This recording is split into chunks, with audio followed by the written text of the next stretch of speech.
បាទសួស្តីអ្នកទាំងអស់គ្នានៅថ្ងៃនេះខ្ញុំចង់ចែករំលែកទាក់ទងទៅនឹងការប្រើប្រាស់ YouTube បាទប្រធានបទនៅក្នុងការដែលខ្ញុំចង់ចែកចាយគឺទាក់ទងទៅនឹងចំណាត់ថ្នាក់មានថាយើងបង្កើតជា folder មួយហើយយើងធ្វើចំណាត់ថ្នាក់នៅប្រភេទវីដេអូដែលយើងចង់ចងក្រងឧទាហរណ៍យើងចង់ចងក្រងបទចម្រៀងខ្មែរបទចម្រៀងអង់គ្លេសបទចម្រៀងថៃឬក៏មេរៀនផ្សេងដែលយើងចូលទៅមើលក្នុង YouTube ហើយយើងឃើញថាវីដេអូមួយហ្នឹងល្អយើងចង់ save វាទុកចងក្រងវាទុកជាមេរៀនមានលំដាប់មានលំដោយតាមចំណាត់ថ្នាក់របស់វាអញ្ចឹងយើងអាចធ្វើវាបានដោយគ្រាន់តែយើងបង្កើត account YouTube យើងចូលក្នុង YouTube សិនហើយខ្ញុំនឹងបញ្យល់បាទដើម្បីធ្វើយ៉ាងដូចនេះបានយើងត្រូវការមាន account YouTube សិន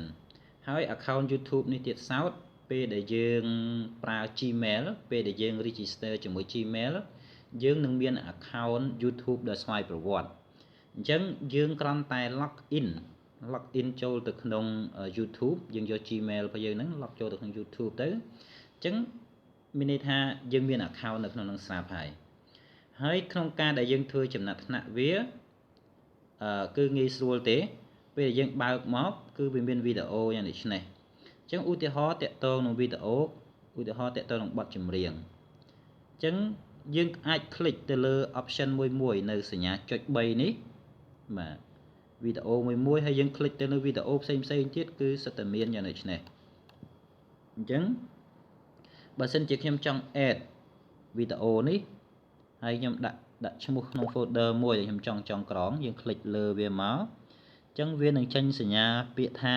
add to playlist អញ្ចឹងយើងคลิกមកបាទអញ្ចឹងនៅខាងលើមានពាក្យថា create a new playlist អញ្ចឹងបើសិនជាយើងចង់ដាក់ឈ្មោះនៅ folder ថ្មីយើងคลิกខាងលើហើយfolder ទាំងអស់នេះខាងក្រោមនេះគឺជា folder ដែលខ្ញុំបានចងក្រងនិងចាត់ចំណាត់ថ្នាក់វារួចរាល់ហើយខ្ញុំដាក់ឈ្មោះវារួចរាល់ហើយបាទអញ្ចឹងមានខ្មែរមានអង់គ្លេសបាទអញ្ចឹងឧទាហរណ៍ខ្ញុំធ្វើឲ្យមើលមួយខ្ញុំនឹងបង្កើត folder មួយបាទហើយខ្ញុំដាក់ចំណងជើងរបស់វាអូខេខ្ញុំដាក់ចំណងជើងwww 3 ដងបាទជាឧទាហរណ៍អញ្ចឹងពេលដែលខ្ញុំដាក់ចំណងជើងរួចហើយខ្ញុំចុចលើ OK បាទអញ្ចឹងវីដេអូអំបញ្ញមិញនេះគឺខ្ញុំ save វាចូលទៅក្នុង folder មួយឈ្មោះថា www អញ្ចឹងយើងអាចចូលទៅមើលនៅក្នុង playlist របស់យើងបានពេលដែលយើងចូលទៅក្នុង account របស់យើងបាទសញ្ញា account របស់យើងនេះគឺរូបមនុស្សអញ្ចឹងនៅក្នុងហ្នឹងវាមានពាក្យថានៅខាងក្រោមនេះគឺជា list នៅក្នុង folder របស់យើងដែលយើងបានបង្កើតអញ្ចឹង folder របស់ខ្ញុំដែលបង្កើតថ្មីមិញគឺឈ្មោះ www បាទនេះគឺនៅខាងក្រោមគេនេះ list ឈ្មោះ www គឺមានវីដេអូតែមួយទេបាទអញ្ចឹងពេលយើងคลิกមកបាទអញ្ចឹងនៅក្នុង list ហ្នឹងគឺវាមានមួយនេះបាទហើយអានេះយើងអាចធ្វើការ remove បានដូចគ្នាបើសិនជាយើងអត់ចង់ save វាយើងទៅ remove from www folder របស់យើងនឹងមកអញ្ចឹងពេលដែលយើងមាន folder ហើយពេលដែលយើង click ចូលមើលនៅក្នុង account របស់យើងពេលដែលយើង click ចូលទៅមើលវីដេអូបើសិនជាយើងឃើញវីដេអូណាមួយដែលយើងពេញចិត្តទៀតយើងអាចធ្វើការ save ដោយស្វ័យប្រវត្តិឧទាហរណ៍យើងអាចចុច play មើលសិនឬក៏បើសិនយើងដឹងថាវីដេអូហ្នឹងយើងត្រូវចងក្រងហើយយើងគ្រាន់តែចុចទៅលើសញ្ញាចុច3នេះហើយយើង add to playlist ហើយយើងជ្រើសរើសនៅ folder មួយណាដែលយើងចង់ save វាចង់ចំណាត់ថ្នាក់វាចូលទៅក្នុង folder ប្រភេទអីគេឧទាហរណ៍ខ្ញុំដាក់ចូលទៅក្នុង www ដដែលបាទអញ្ចឹងវីដេអូមួយហ្នឹងគឺវាចូលទៅក្នុង folder www របស់ខ្ញុំហើយឧទាហរណ៍ខ្ញុំចង់បានបទផ្សេងទៀតយកមកដាក់ជុំគ្នាឧទាហរណ៍ដូចជា all of me បាទបទចម្រៀង all of me ឧទាហរណ៍វីដេអូមួយនេះបាទវីដេអូមួយនេះខ្ញុំមើលហើយខ្ញុំដឹងថាខ្ញុំត្រូវ save វាអញ្ចឹងយើងអាចចុចមកលើ tool មួយនេះហើយចុច add to playlist ហើយយើងចុចទៅលើ folder ដែលយើងចង់ទុកវាចំណាត់ថ្នាក់វាអូខេអញ្ចឹងវាចូលទៅមួយទៀតហើយមាន edit to www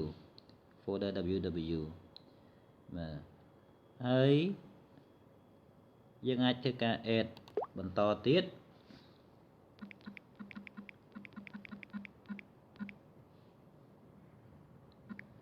see you again បាទយើងចង់ add វីដេអូ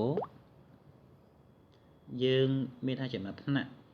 មានជាវីដេអូជាចម្រៀងជាមេរៀនអង់គ្លេសមេរៀនថៃចិនកូរ៉េ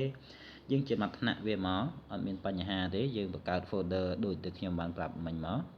អញ្ចឹងមួយនេះយើងអាច add ទៅឬក៏យើងអាច play វាមើលសិនថាតើវាជាបទដែលយើងត្រូវការហើយវាល្អមើលឬអត់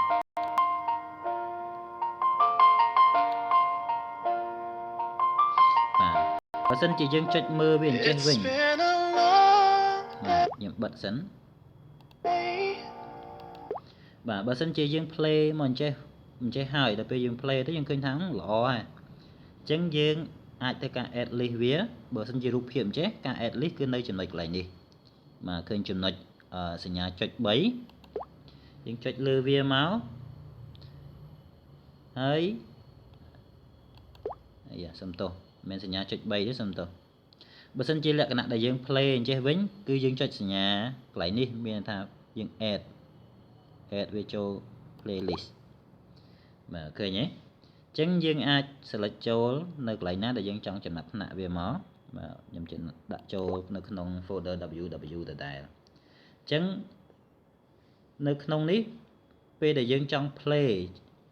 គឺយើងអាចចុច play ទៅគឺវាលេងតាមលំដាប់លំដោយរបស់វាឧទាហរណ៍ខ្ញុំបិទមួយនេះយើង back ទៅ home page